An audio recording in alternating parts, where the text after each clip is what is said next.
What is up, everyone? We're going to change things up a little bit today and talk about the new set coming out, March of the Machines, and a little bit about MTG lore. So, yeah, let's get into it.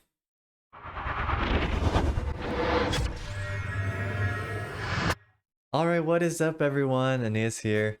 So, no gameplay today. It's the end of the season, and I'm trying to grind my last few games into Mythic, so can't really play around with some new decks. And I wanted to take some time to talk a little bit about Magic, like what's going on with the next few sets and the story, and kind of my feelings about all of that. And you guys can share as well how you feel about the story and what's been going on. And then we're going to wrap up by talking about a new card type that just got announced, which I'm very excited about. So, yeah, let's get into it. All right. So to start things off, this year, I guess last year we had the Brothers War and Dominaria United, and that's kind of been setting up this long, slow process where they've been, uh, I guess, working towards what's going on now with the March of the Machines. And I get, to be fair, even before this, they had kind of like hints. Kamigawa and in Streets of New Capenna, like we saw the Praetors there, and even as far back as Kaldheim, right? We saw one there. So they've been kind of hinting at this for a while, just like they stuck the Praetors in each of those stories. And I guess Kamigawa, we got kind of a bigger hint because they took the reality chip or whatever. So they have been kind of building it up, but it's a little bit different than how they've been doing the other sets before that, and where they have like the event on the plane be directly tied to this overarching story. Like with Bolus on Amonkhet and Bolus in, I forget, he was in so many different planes, but they before they would have like that be the main storyline. It's like Bolus is in this plane doing something. Ixalan, he's trying to get the Eternal Sun, or like it's all this stuff is building up, and it was like the core part of the story was Bolus being there doing this stuff. So now they've kind of tried to take a slightly different approach. And I think right before this set, there was also a bunch of sets which just had no real storyline to it. They were just kind of one and done, and were pretty boring. Like the Crimson, uh what is it? Crimson Vow, I think it was called, and like all the stuff on Innistrad where nothing really happened. Story didn't really matter. Planeswalker's there for some reason, but none of it really mattered. So I think they realized that like they need to have an overarching story to really hook in the players. So they've been trying to do that, and I was pretty on board with it at the start. And I remember kind of Phyrexia from before was a pretty scary opponent. It was very much like the Borgs in Star Trek, where they would take somebody, they would basically kill them and convert them into a machine, and usually it ended up with them being really grotesque and mutilated and like half machine, half living thing, that wanted to do nothing more than to destroy things and spread its infection. But there was also the introduction of like the sleepers, which was like they still look like people, but then they turn into some Phyrexian. So that was all fine. Um, and I think we got sold the promise that it was like the person died basically. When they became Phyrexian, they had died and they weren't themselves anymore.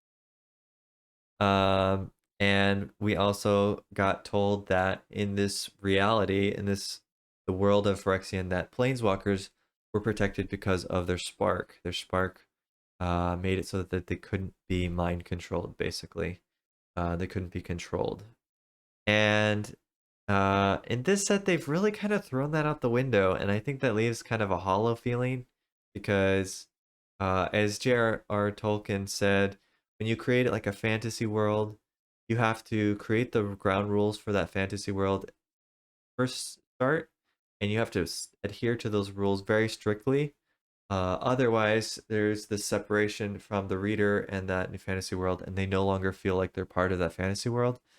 And I think that's what's really happening in here, at least for me, is they set these rules. This is what the Phyrexians can do. This is how the oil works. This is how all this other stuff works. And then they've consistently been breaking those rules in these last few sets. And like, the planeswalkers get converted, which wasn't able to happen before. And the planeswalkers are still themselves, but now they just want to work for Phyrexia, which doesn't really make sense because we always were kind of told that like the person was dead and then they're just their body is being used basically for Phyrexia. So it is kind of like jarring to see like characters like think that they're still themselves, but then uh suddenly they like Tamio is like, oh, I'm still myself, but I've always wanted Phyrexia to win or whatever. Like I don't know. It's like it would make more sense if it was just like Tamio's dead, but they've taken Tamio, they can use her powers because they have her body now. So I don't know. It left me feeling very weird about that.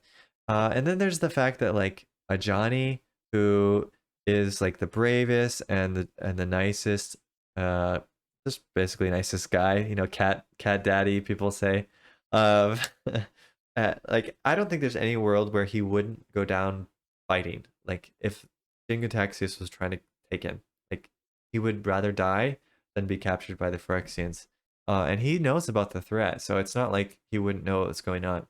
So I don't like in no world do I think it makes sense for his character to have been captured and turned into Phyrexian. Just wouldn't have happened. Like it doesn't make sense to me. So it's a very big break from that reality for me that is kind of leaves me in a bad feeling. Luca, like Luca was kind of a selfish guy. So it makes sense that he might like buy into the Phyrexians' lies and then like get get used by them. Sure. Um, like they could promise him like power and like status and stuff, and then he might fall for that. But some of these other people, I feel like they would rather die than ever get captured by the Phyrexians. And it's not like they don't know about the threat. So yeah, just leaves me with a little bad taste in the mouth. And then I feel like the writing has really gone downhill. Like the Dominaria United was fine, Kamigawa was pretty good, New Capenna was pretty good, I would say. Even Kaldheim was not bad. I wouldn't say it was amazing, but it was not bad. Some of the stories were good, some were okay. But man, Phyrexia All Will Be One, the storyline, so many plot holes, it just didn't make sense. And then they were winning, and then all of a sudden they just randomly decide to throw their plan out the window when it didn't even really make sense. So I don't know. Very big disconnect for me there.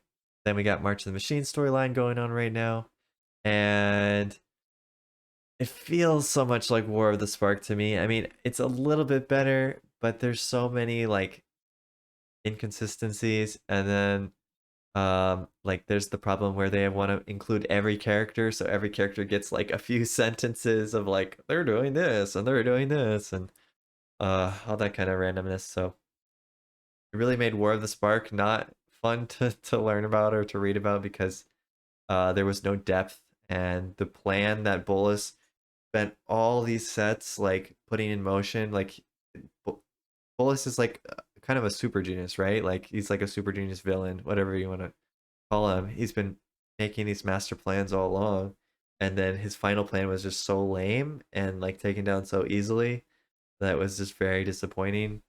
And they could have done the storyline a lot better to make it more believable.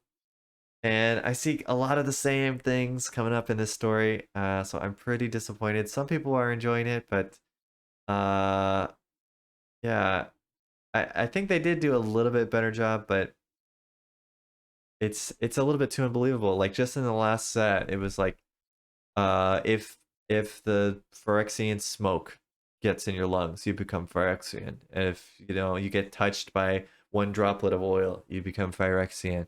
Um, I don't know. There was just like they made this seem like it was hopeless because like if a Phyrexian companion of yours like licks you, you turn into Phyrexian or whatever. You know, it was like so ridiculous and overpowering. And then all of a sudden now, oh, they're not that bad. They're not that hard to beat. It's easy basically. So I don't know. I feel a little bit disappointed. There's some other cop outs that happen in the story, but I don't want to spoil too much. Let me know what you think. Let me know if you are a little disappointed as well. And of course, you can always check out the stories here on the Magic website. If you don't know what I'm talking about, and you can read all the Magic stories. There's about 10 chapters and some side stories going on there. But yeah, let me know in the comments what you think. Do you like it? Maybe you like it. Maybe you love it. Yeah.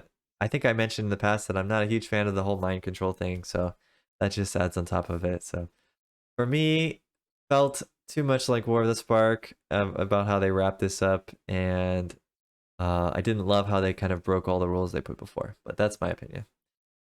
All right, but that aside, let's talk about some new thing that is very cool that is coming up in March of the Machines. Um, oh, I forgot to mention real quick, sorry. They do have another set coming up next month called the Aftermath one, March of the Machine Aftermath. So maybe they can fix it a little bit in the Aftermath. We'll see. I don't have very many expectations about that, but we'll see. Okay. Yeah, let's talk about this new card that they introduced. This is a battle type card, so it's a new type of card. And we kind of knew this was coming because Atraxa on the description said like any card type, including battle type card. So now we know what a battle looks like. And it turns out it's basically kind of a planeswalker that you give to the opponent in a sense. So you cast this for 4 mana. You choose an opponent to protect it, and then you and I guess if you're playing like Commander and anyone else can attack it. And if it dies, then you flip it, you cast you exile it and you cast the flip side of it. So this is a 4 mana, has an ability that it gets 2 basic lands and puts them onto the battlefield. So this one ramps you, which is a pretty decent card. There's already cards like this where you search your library for 2 lands and you go onto the battlefield. So pretty on rate. And then it has this symbol here for 3, which I don't think we exactly know how it works. If this is 3 life, or if this is like has to be attacked 3 times by like 3 creatures, or something like that. I don't think that has been explicitly mentioned yet. I think the theory is it's like a planeswalker loyalty, right? So if you hit it for 3 damage, then it flips. And what is the flip side of this one? This is a 4/4 with vigilance and haste, and as long as it's on the battlefield, it's a land in addition to its other types, and you can also tap it for 1 mana of any color. So you get 2 lands for 4 mana, and it becomes a 4/4 when you attack it with at least 3 damage, which seems quite good. It seems very potent. And if you notice, it's called the Invasion of Zendikar. So if you read the story, we know that there's like these battles on all the different planes, Zendikar, Henna, Kamigawa, and Kaldheim, and stuff like that. So probably there's going to be at least a cycle of these where it's like the fight on each of the planes, and each of them will be a different color and do a different thing. So it's pretty cool, and I think the battle type is a very interesting innovation. I mean, it makes sense that if they have something on your side that people can attack, yeah, why not put something on the opponent's side that you can attack?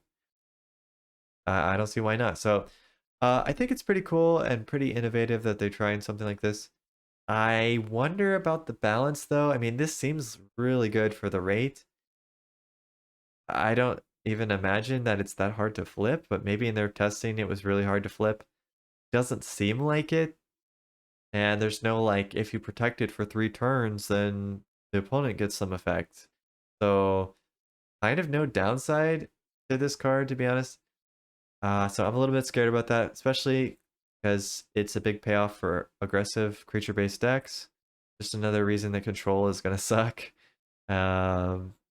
So yeah, I'm very worried about that because control deck won't be able to attack into this, and flip it, right? So, uh, yeah, that's kind of crazy.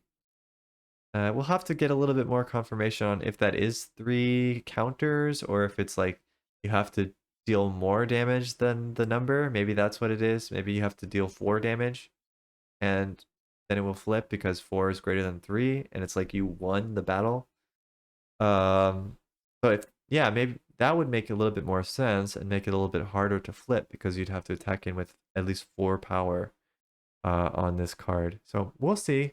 We'll see how it plays out.